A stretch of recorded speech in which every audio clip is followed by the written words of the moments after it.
en plein cœur du 17e arrondissement de Paris, niché derrière la place des Ternes. Un atelier hors du commun et surtout hors du temps. Ici, les boiseries multicentenaires, on ne peut plus précieuses, s'accumulent par milliers sous une magnifique verrière Eiffel. Un lieu qui raconte une histoire, celle avec un grand H, mais aussi celle d'une famille avec, cette fois, un grand F comme Féo. Et pour nous la raconter, qui mieux que le digne héritier Guillaume, pour qui la sauvegarde de ce patrimoine inestimable est une passion. On a une activité d'abord de négoce de boiseries anciennes.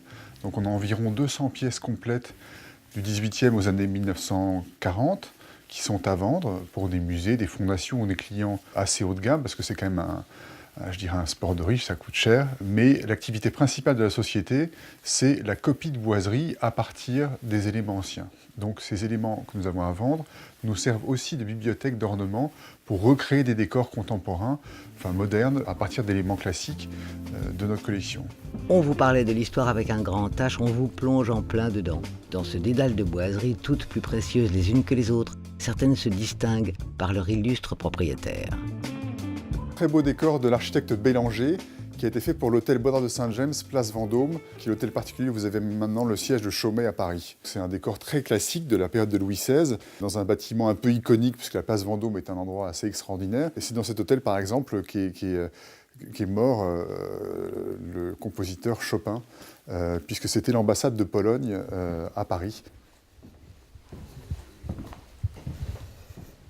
Là, vous avez un décor assez extraordinaire qui était un petit salon de musique qui a été fait pour Madame de Pompadour, qui est un ensemble de panneaux, on a environ 12 panneaux, donc c'est assez conséquent.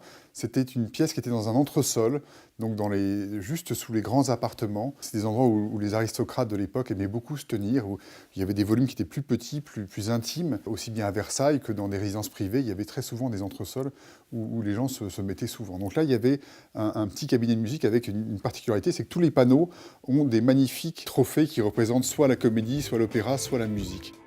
Le savoir-faire de la maison, c'est donc de rassembler, restaurer et revendre les boiseries anciennes, mais aussi d'en faire des copies et ainsi sauvegarder leur style.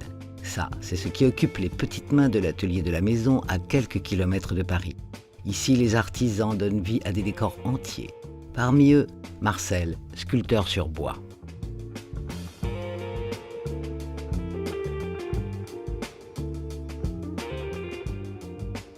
Alors si vous voulez, moi j'interviens après les menuisiers. Si vous voulez, les menuisiers nous préparent les morceaux de bois sculptés. Et nous allons après travailler dessus. Donc préalablement, on a fait un dessin. Donc évidemment, on a vu avec Guillaume et le client si ça convenait tout à fait.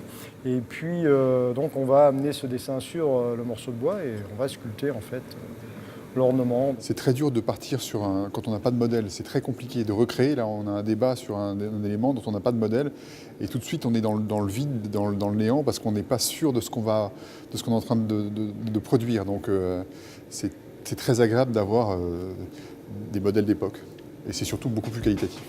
Ensuite, place aux peintres, patineurs d'horreur, un savoir-faire au service des décorateurs et des passionnés du monde entier. Les arts décoratifs français sont quand même à un niveau vraiment assez exceptionnel. Nous avons la chance d'avoir des vrais savoir-faire absolument uniques, à la fois une créativité et une qualité d'exécution qui est unique. Et la combinaison de ces deux facteurs amène des produits vraiment d'excellence. Et quand on livre nos produits, on a vraiment un espèce de wow effect. Les clients étrangers achètent bien sûr un savoir-faire français, une histoire des arts décoratifs françaises, ils achètent un esprit français. L'esprit français, c'est peut-être lui qui certains soirs fait craquer les parquets haussmanniens.